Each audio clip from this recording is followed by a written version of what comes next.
idea what. Inside were numerous small twigs that must have come originally from the shattered snag that lay across the entrance. Going back to the mouth of the small cave, she grabbed her pack and shoved it inside and then crawled in behind it.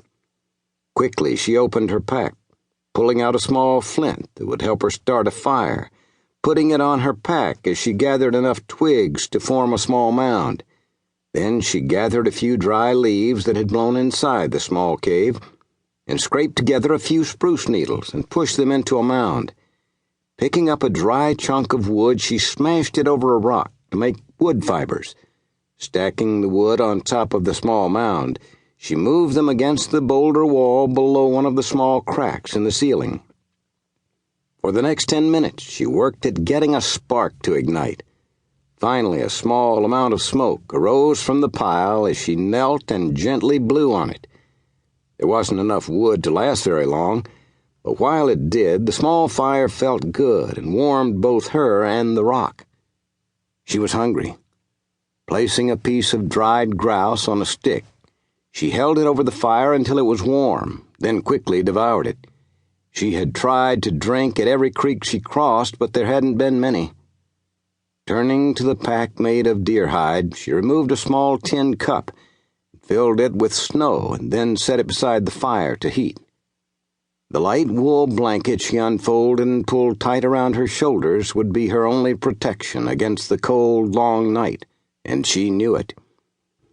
It had been a week now since they had seen the campfire high on a ridge to the east, and she hoped that hiding had thrown the Indians off their trail. The ability of the Indian trackers was well known. Even though she tried to convince herself that she was safe, her mind just wouldn't let her accept it. There had been talk in camp about people that had tried to escape in the past, but no one, to her knowledge, had ever made it. Normally, they were hunted down within a day and brought back dead over a saddle. She vividly remembered watching them bring in a young man in his late teens, who had lasted several days on the run before they captured him. They brought him in more dead than alive and tied him to the Devil's Cross before beating him. Later they cut the tendons on one leg just above his ankle to slow his mobility. For some strange reason they had respected the man, because he had made it far longer than most. The man had healed up, but after that, he was little more than a pitiful cripple who limped about the compound. The wind had picked up, and the hole she had crawled through was filling with snow. She prayed that the blowing snow would erase her tracks from the day, and with luck, the Indians were no longer on the mountain. It was still dark when she opened her eyes to the pitch-black darkness of the small cave. She didn't panic as her eyes adjusted. Somehow she had slept through most of the night, but now she shivered from the cold. After she ate some food from her pack, she reached for the small tin cup from beside the coals of her fire. The half a cup of water was frozen solid. For the last 3 weeks, she had tried to sleep in camp without her buffalo robe covering her body, trying to get her body used to the cold. She knew the escape plan had little chance of succeeding, but she had nothing to lose.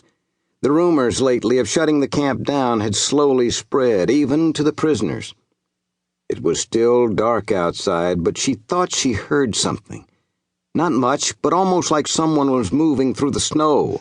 The sound was so light and muffled that she held her breath so she could hear it. Then there was total silence. Several hours later, she repacked her meager pack and pushed the snow from the entrance. Overnight it had snowed over 1.5 feet.